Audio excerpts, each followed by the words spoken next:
Hi hello అండి. ఈరోజు మీకు నేను కొబ్బరి పచ్చడి ఎలా చేయాలో చూపిస్తాను. ముందుగా స్టవ్ వెలిగించి బాండి పెట్టుకొని శనగ నూనె వేసుకోవాలండి. తగినంత శనగ నూనె, పచ్చడికి ఎంత కావాలో అంత వేసుకోవాలి. ముందుగా చిన్న నిమ్మకాయ అంత చింతపండు నానబెట్టి పక్కన పెట్టుకోవాలండి. మామూలుగా అయితే నేను అసలు చింతపండు వాడను. మామిడికాయలు వచ్చే కాలంలో మామిడికాయలు ముక్కలు తరిగి ఎండబెట్టుకుని ఆ పౌడర్ వాడుతాను, అయిపోయింది. చింతపండు ఎంత తక్కువ వాడితే అంత మంచిదండి. కొంతమంది కావాలంటే నిమ్మకాయ కూడా పిండుకుంటారు. నేను ఇప్పుడు చింతపండుతో చేస్తున్నాను. ఒక టేబుల్ స్పూన్ ఆవాలు వేసుకోవాలి, ఒక టేబుల్ స్పూన్ మినప్పప్పు, ఒక టేబుల్ స్పూన్ మెంతులు వేసుకోవాలి. తిరగమాత మాడకుండా దోరగా వేయించుకోవాలి.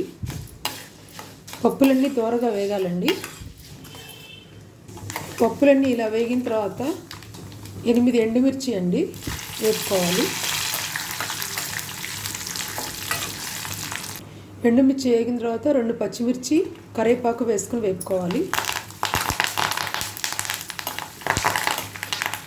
ఇప్పుడు స్టవ్ ఆఫ్ చేసేసుకొని ఇంగు వేసుకోవాలండి, తగినంత ఇంగువ. ఇది చల్లారిన తర్వాత మిక్సీ పట్టాలి.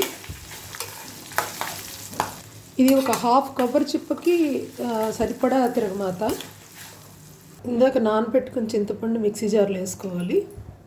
టేస్ట్కి తగినంత సాల్ట్, 1.5 టీ స్పూన్ సాల్ట్ వేస్తున్నాను. ఇందాక వేపుకున్న పోపు కూడా వేసేయాలి.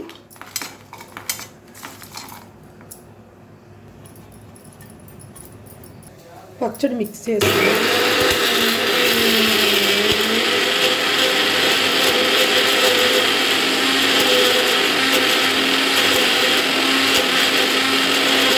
ముందు తిరగమాత ఇలా మిక్స్ చేసుకోవాలండి. తర్వాత తురుగుకుని కొబ్బరి వేసుకోవాలి. 2 ఒకటేసారి వేస్తే నలగవు.